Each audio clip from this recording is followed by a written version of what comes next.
It's been about a year since I've bought my Steam Deck 2, and about a year since I've had it, and I've been playing with it ever since. The Steam Deck OLED's biggest upgrades were to its display, naturally, but also the battery life as well. But the big question now is, how is this held up? How is my Steam Deck OLED doing? How have my Steam Deck habits evolved, and most importantly, is it worth buying an OLED today?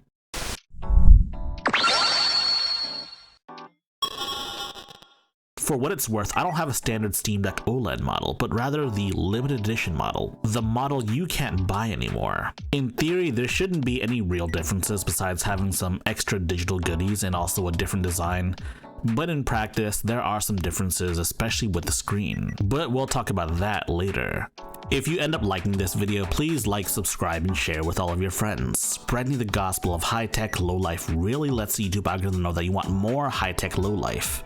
For those that don't know, or for those tuning into my channel for the first time, the Steam Deck is a PC handheld designed to play your Steam games. While it may look like a console, it plays full-fat PC titles. And it's open, much like a PC as well. More information on all of that later. Let's talk about the outside of the Steam Deck itself, the ergonomics and buttons and all of that good stuff. The Steam Deck's ergonomics are great, arguably some of my favorite ergonomics for a PC handheld altogether. Both the Steam Deck and the Steam Deck OLED feel great to hold, but of course the Steam Deck OLED just feels a little better due to the fact that it's just lighter. The grips being as sloped as they are really does help with this as well. As for the face buttons feel great. I think even better than the original Steam Deck's buttons. The bumpers and triggers are fairly similar to the original though. There isn't a big difference there. As for the D-pad, initially I didn't really like the D-pad. It felt a lot stiffer than the LCD Steam Deck. But I guess I've broken it enough or got used to it enough to say that I actually quite like the D-pad. In terms of pure material and feel alone, the thumbsticks feel pretty different from the original LCD. They've even made the touch capacitiveness of those sticks more capacitive. The sticks don't feel any more responsive than they did on the original LCD Steam Deck, but they still work quite well. The back buttons are useful, but I've always felt that they're a little too low, even in the LCD model. And finally, let's talk about the trackpads. The trackpad haptics are so good on the Steam Deck OLED. I had one of the first batches of the Steam Deck LCD, and let's just say the haptics weren't great there. I know that they fixed this issue with later LCD models, but I mean, I don't have one of those. The Steam Deck trackpads are what makes the Steam Deck, and while some other handhelds like the Legion Go or Ionia Kun have trackpads, none of those feel nearly as good to use as the Steam Deck or the Steam Deck OLED's trackpads. Yes, the trackpads can be used for mousing functions, and they're pretty darn good at those. But there's more to the trackpads than just being able to use it as a mouse. You can use it as a variety of different things with Steam input, which we'll talk about later. And of course, we can't forget about gyro. Gyro is a godsend, and it is mandatory for aiming well with a controller. That said, it's not that games have quote-unquote gyro support, but rather it's you setting your gyro to mouse, and for FPSs, that works pretty well. But some FPSs and even some games in general really don't like you mixing up controller and mouse input at the same time. But of course, instead of inputting mouse inputs, you could also have gyro output right analog stick movements. And I also mentioned touch capacitive thumbsticks. Well, touch capacitive thumbsticks are useful for a lot of different things, but the most useful aspect of it, of course, being a sort of gyro on button, meaning that gyro doesn't activate unless you have your thumb on the thumbstick. Again, all of this is configurable via Steam input, which yes, we will talk about later. In terms of actually playing games, the Steam Deck has it all. It's got your Xbox controller layout. It's got trackpads for games that don't have controller support. It's got macro buttons in the back. It's got gyro for your FPSs. If the game runs at a playable frame rate, you could most likely play it on the Steam Deck. Now let's talk display, because that's the main reason the Steam Deck OLED has an OLED in the name to begin with. The original Steam Deck LCD screen was, let's just say, serviceable at best. The resolution is actually perfect at 800p. A resolution that low ensured that while games ran at a playable frame rate. And it's good that Valve didn't aim for a 1080p display, but the color accuracy of the Steam Deck LCD was just plain bad. And yes, we can't forget about the fact that it's LCD, meaning that any black colors ends up being a sort of really dark gray. Not a big deal breaker, but once you see what the OLED is capable of, well, you can't go back. Due to the fact that each subpixel of an OLED panel is individually lit up, you get true inky blacks and a near infinite contrast ratio, something that's impossible on a typical LCD display. When I saw the Nintendo Switch OLED, I thought that maybe OLED was just a little overrated. Like, I was an outright OLED denier that OLED was that much better than LCD. Impossible, right? Well, I was wrong, and I am no longer an OLED denier. OLED panels will literally change how you view content forever. The Steam Deck 2 has to have an OLED option at launch, or I'm gonna be really sad. Also, the Steam Deck OLED goes up to a 90Hz refresh rate. Not a lot of games will ever hit that, but it is nice to have. Now, as for OLED burn-in, even with my significant battery testing, I have yet to experience it. If you're not trying to intentionally burn in a Steam Deck OLED, then there's a good chance that you'll never experience burn-in. That's how mature OLEDs have become, at least within the Steam Deck OLED's lifecycle. The Steam Deck has 3 different variants, with the Steam Deck OLED being 2 of those, the mid-tier and upper-tier Steam Decks. The mid-tier and upper-tier Steam Deck OLEDs are very similar, but they have 2 major differences. First and foremost, of course, is the display. While they both use a 90Hz OLED panel, one of them is just a regular panel, and the other one is that panel but with anti-glare etching on it. The anti-glare isn't super important, but it can be helpful in case you want to game outside in the sun. The other major difference is the storage. The mid-tier comes with a 512GB SSD, whereas the upper end comes with 1TB SSD. Literally double the storage, but if you know how to open up your Steam Deck, then honestly it's not that big of a deal. The upper tier version comes with some extra goodies, some digital goodies, and a redesigned case overall. But the version I got was actually neither of those. Instead, I splurged for a limited edition Steam Deck. The limited edition model was $30 more expensive than the most expensive Steam Deck. In practice, it's basically that SKU, but with some differences, like a totally different design. But of course, as the name implies, the limited edition version of the Steam Deck is limited. You can't buy it anymore from Valve.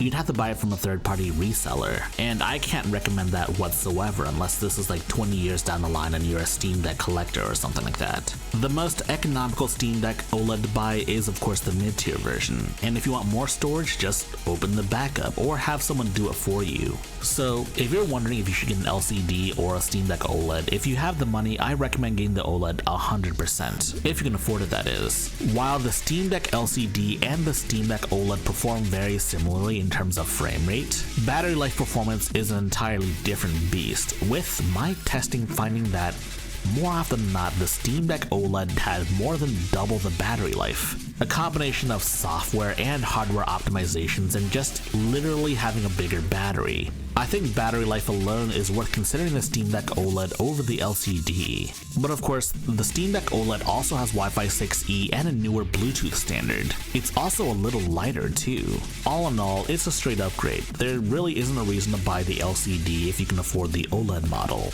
But the conversation is a little more difficult if you already own an LCD model, but not an OLED model. With word that Valve is actively developing a Steam Deck 2 and waiting for a generational leap, personally speaking, if I were in your position, I would definitely hold out for a Steam Deck 2. Let's just hope the Steam Deck 2 launches with an OLED model. Now let's talk SteamOS. The current version of SteamOS as of the making of this video is SteamOS 3.6.19. Compared to this point last year, there aren't too many major changes, but one major change is the drastic overhaul of Steam families. To be honest, the old version of Steam Families was super annoying because if you wanted to play a game from someone else's library that's in your family and they're already playing a game but you want to play a different game from their library, it would lock you out. But now you can do that.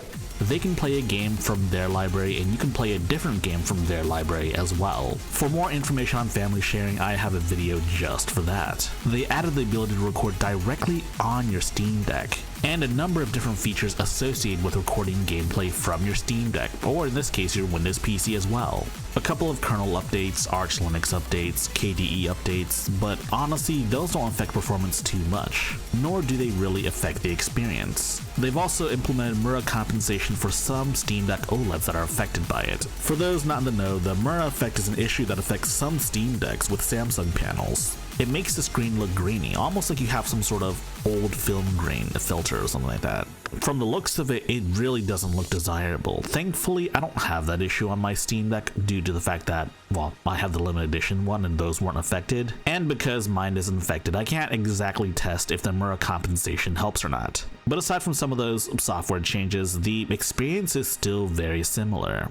You have easy access to all of your Steam games, every game you want on Steam, and every game that's family shared with you. You have an easy to use interface that gives you access to basically all of your Steam features, every Steam feature that you would need. Yes, you can buy games using your Steam Deck and even redeem CD keys. And selecting a game, installing it, and then playing it is pretty easy. And one might be asking, how do you play PC games that don't have controller support on the Steam Deck?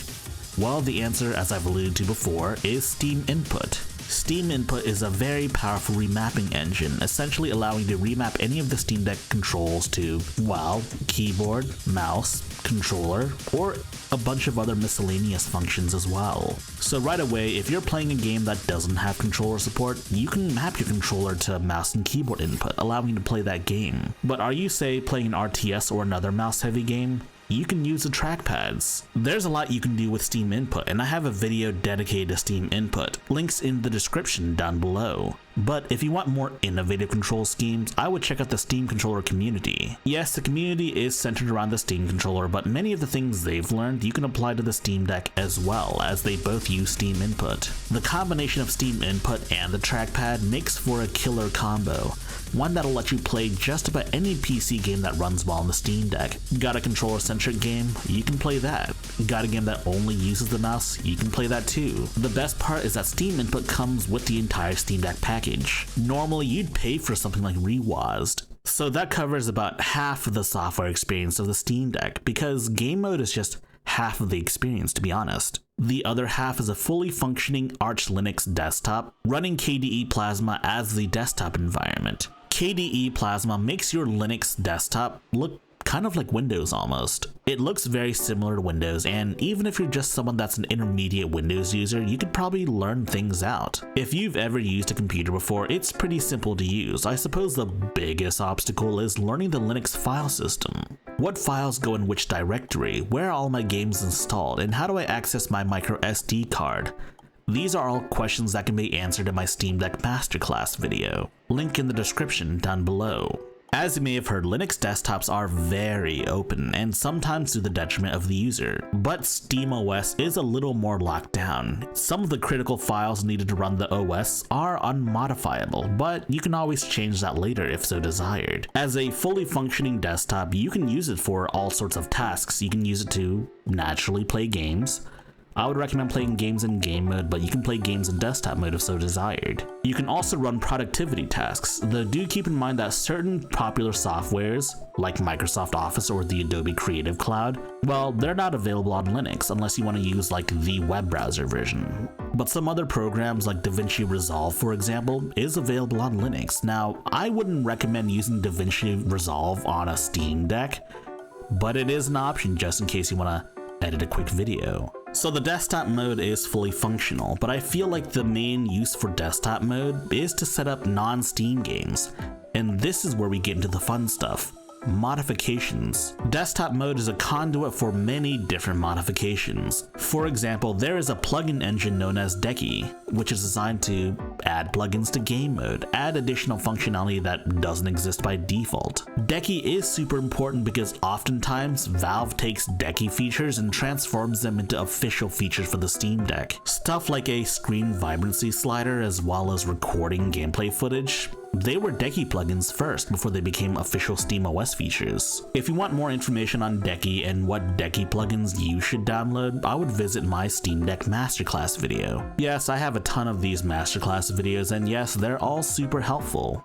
in my opinion. Links in the description down below. You can use desktop mode to install non-Steam games, and there are quite a few of them. For example, if you have a GOG account or an Epic Games account full of free games, you can download a launcher called the Hero Games Launcher. The best part is you can actually add these non-Steam games or even non-Steam programs as shortcuts in game mode to access. You can even go outside of the realm of PC gaming, because guess what? You can install emulators on your Steam Deck very easily using EmuDeck. It's a suite of software designed to help you set up emulation on your Steam Deck very easily. It's so easy that you shouldn't need a tutorial for it, but in case you need a tutorial, you can always visit my Steam Deck Masterclass video on it. I've even got one on non-Steam games as well, if so desired, and yes, the links are in the description down below. I firmly believe that the Steam Deck and Steam Deck OLED's biggest strength is the community support.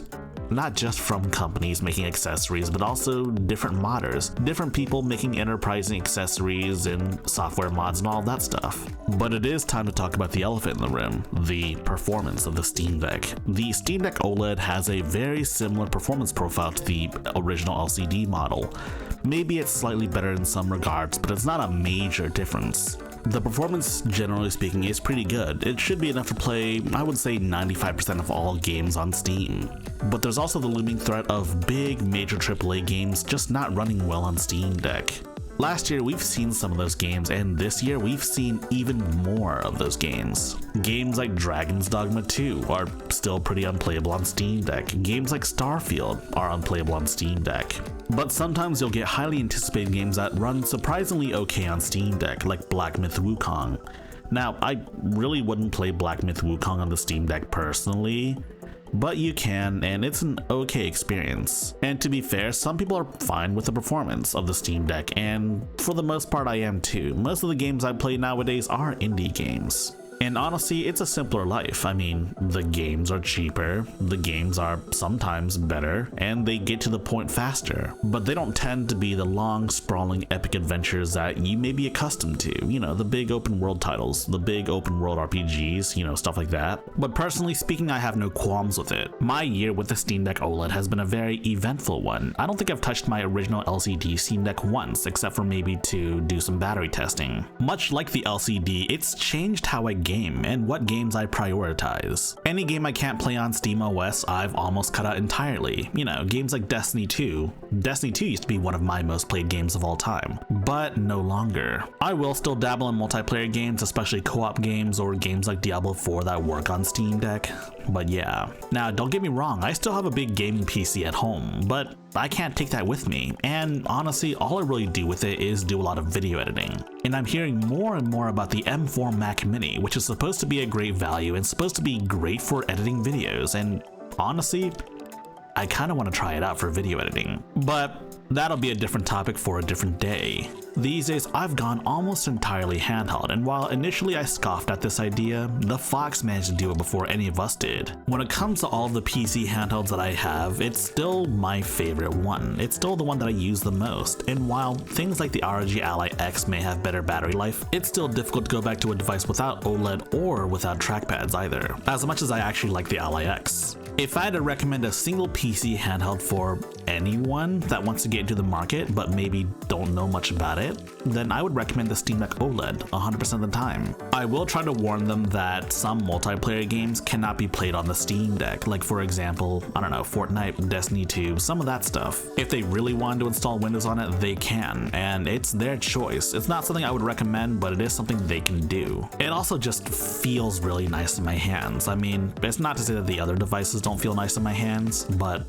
this one does. It's also the easiest way to get into PC gaming because, quite frankly, everything's set up for you. All you really need to do is make a Steam account if you haven't already. I'm pretty sure you have to make a Steam account to buy one of these. Whereas, if you buy another PC handheld, yes, there's a good chance that Steam will already come pre-installed or something like that, but it's still Windows at the end of the day, and a lot of people have difficulty using Windows for gaming. The Steam Deck cements Valve place as top dog in the PC handheld market, and this is like a mid-generation refresh with, you know, more battery life and an OLED panel. Objectively speaking, it's a great device. But in the grand scheme of things, there's no telling when the Steam Deck 2 will come around. But honestly, if I had to choose a time to buy the Steam Deck OLED, there's no better time than now. Also worth mentioning is that Valve just unveiled a brand new white limited edition Steam Deck. Unlike the prior limited edition version that I have, this one's going to be available wherever Steam Decks are sold worldwide. Do I want this limited edition one? Heck yeah, I want one. But do you really need it? The answer is no. But if you can afford it, then go for it. If you like this video, please press the like button and check out our other videos. And if you like those other videos as well, be sure to press the subscribe button and share the good gospel of high-tech lowlife with your friends. Furthermore, we have a community Discord for enlightened individuals such as you. And if you wish to further support high-tech lowlife, be sure to check out our Patreon page. Links in the description.